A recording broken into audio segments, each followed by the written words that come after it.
Origami Shuriken, as crianças amam, é uma ótima dica tanto para festas, lembranças de festas, aniversários, Dia das Crianças e fazer junto com as crianças. A gente precisa prestar atenção somente na posição dos papéis e por isso eu vou fazer ao mesmo tempo as duas folhas que nós vamos usar, são 2 quadrados do mesmo tamanho e eu vou fazer a princípio as mesmas dobras nas 2 folhas.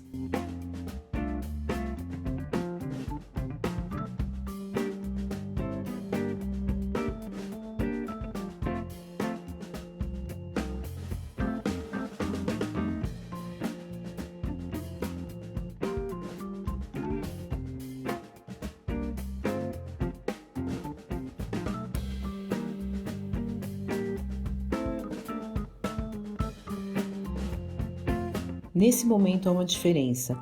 Perceba que cada uma das folhas eu viro para uma direção. Uma eu viro da esquerda para a direita e a outra da direita para a esquerda. Isso vai fazer muita diferença na hora de montar a shuriken.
Agora que nós dobramos as duas, a gente vira uma das peças, a gente vira ela ao contrário e torce ela da vertical para horizontal e põe uma peça por cima da outra, do modo que mostra no vídeo.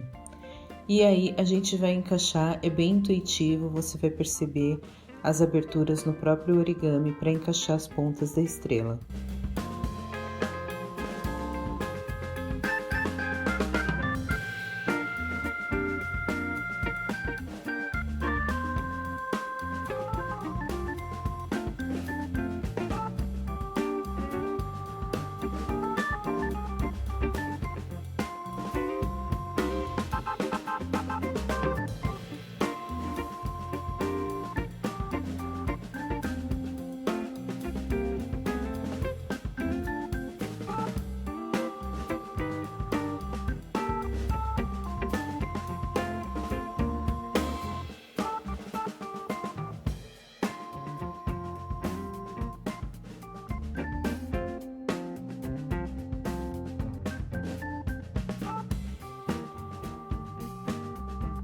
E tá pronta a nossa shuriken, eu espero que você goste e eu te vejo nos próximos vídeos.